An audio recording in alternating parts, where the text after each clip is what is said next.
La Pyrénéenne, le feuilleton continue. À partir du 13 février, les travaux du tramway démarrent. Automobilistes, sortez les vélos.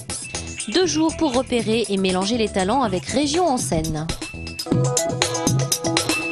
Statu quo dans l'affaire de la Pyrénéenne. Cette entreprise de travaux publics de Villeneuve-les-Boulocs en redressement judiciaire depuis octobre dernier. Le patron Victor Zago rencontrait Martin Malvy ce matin concernant les 3 millions d'euros manquants de sa trésorerie.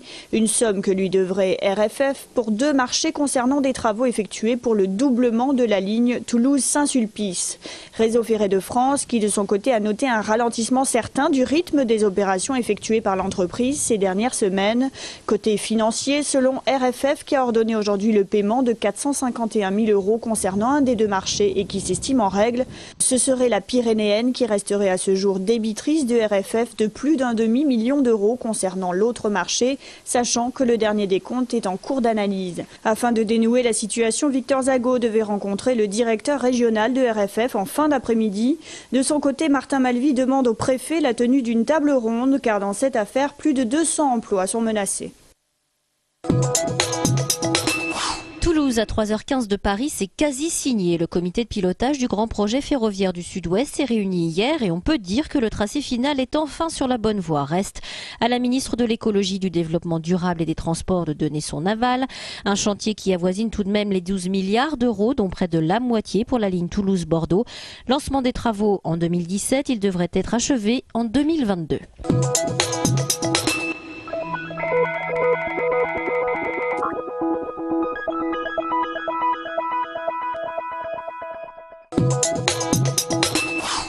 Regardez bien ces images, c'est l'une des dernières fois qu'une voiture emprunte le souterrain entre Saint-Michel et Jules Guesde. À partir du 13 février, cette voie sera fermée pour l'éternité et les travaux du prolongement de la ligne T1 débuteront. Un choc pour les automobilistes. Je pense que le choc, les automobilistes le vivent déjà aujourd'hui à l'échelle de notre agglomération. Il y a une congestion, on le sait tous. Et les prévisions de trafic automobile d'ici 2015, c'est plus 10-15%. Soit on ne fait rien, on subit. Et de toute façon, le premier obstacle à la voiture, c'est la voiture elle-même. Soit au contraire, on prend des dispositions pour faire en sorte qu'il y ait un report de la voiture vers le transport collectif. Aujourd'hui, bien sûr, on veille à ce que sur le plan de circulation, les accès soient possibles. Alors, ils seront plus difficiles.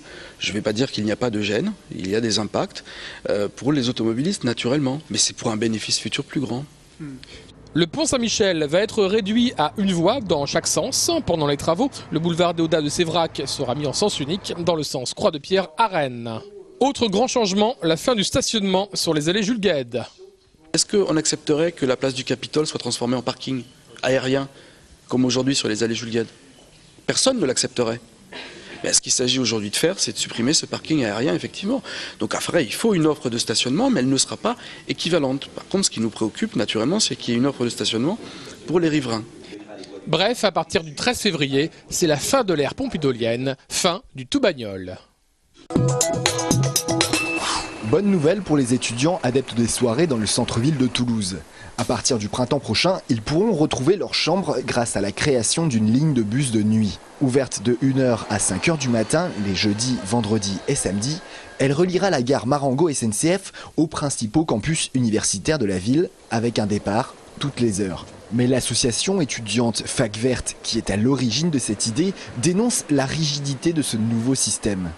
Le projet de la mairie, c'est d'aller dans un sens, de ramener les gens du centre-ville vers Rangueil et Ramonville et de revenir au centre-ville à vide. Et donc, pour nous, c'est totalement idiot. Ceux qui veulent rallier le centre-ville de Toulouse après 1h du matin devront donc trouver un autre moyen que le bus. Et cette nouvelle ligne fera l'objet d'un bilan sur sa fréquentation et son efficacité au printemps 2013, avant sa mise en place définitive. Les moins de 3 ans, priorité de la municipalité. La mairie de Toulouse et la CAF viennent en effet de signer un contrat enfance-jeunesse pour améliorer l'accueil des tout-petits jusqu'en 2014. Principal objectif, le financement de plus de 1000 places d'accueil collectives pour les moins de 3 ans en crèche ou halte-garderie. Engagement de la CAF, 50 millions d'euros sur 4 ans. À Toulouse, 46% de la population a moins de 29 ans et il y a de plus en plus de jeunes enfants.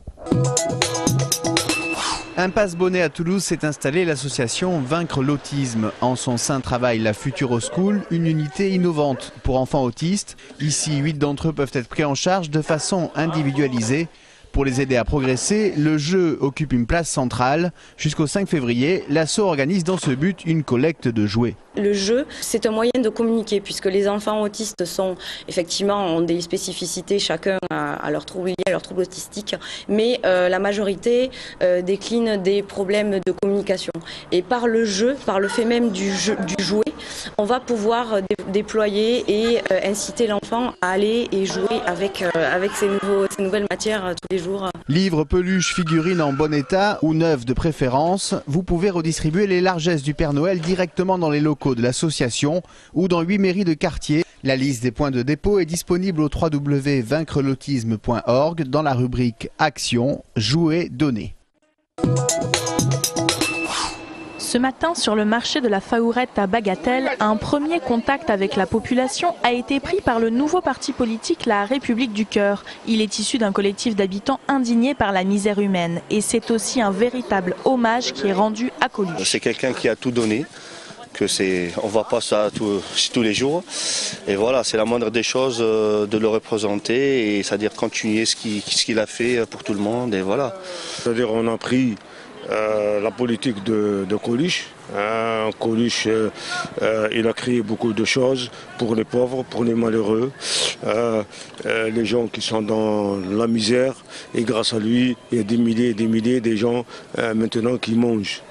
Et on demande aux gens qui continuent à donner des dons aussi pour Restaurant du Cœur. 8e édition de Région en scène, aujourd'hui et demain à Toulouse et dans son agglomération. Le principe 140 programmateurs de Midi-Pyrénées et d'Aquitaine, adhérents des réseaux Pyramide et Mixage, viennent repérer des artistes émergents. 12 compagnies et groupes d'artistes venant du cirque, du jazz ou encore de la chanson ont été sélectionnés cette année. Un passage important pour eux. On joue en se demandant quand même à des moments, est-ce qu'on correspond, on a envie de gagner le concours entre guillemets, quoi.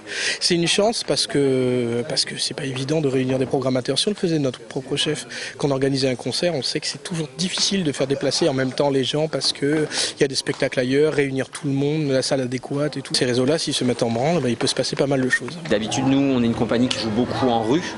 Dans les festivals de rue, et là c'est l'occasion de le faire voir aussi en salle. Pour les responsables de Régions en scène, le choix n'est pas aisé. C'est aussi une décision difficile parce que pour un artiste c'est casse-gueule. On voit le bon côté des choses, à dire on va passer devant plein de programmateurs, mais celui qui se rate aujourd'hui, il va mettre un moment à remonter. Donc il ne s'agit pas d'envoyer les gens n'importe comment. On s'est donné une règle, c'est qu'on ne parle d'un artiste qu'une fois que 3 d'entre nous ont décidé de le proposer. Régions en scène est ouvert gratuitement au public dans la limite des places disponibles. C'est un peu comme si dans une famille, certains avaient décidé de faire politique, d'autres faire économie, et les troisièmes journalisme. C'est un seul et même monde. C'est un monde unique. Les nouveaux chiens de garde, documentaire politique, sera montré à l'Utopie à Toulouse, demain en présence d'un des réalisateurs, Gilles Balbastre. Ce film est une charge pertinente et humoristique contre le mariage médiatico-politico-financier. Médias et politique, main dans la main, depuis le RTF, rien n'a changé, semble nous dire ce réquisitoire cinématographique. Ce sont donc ces chefferies éditoriales des gardiens parfaitement visibles de l'ordre social existant. Bravo !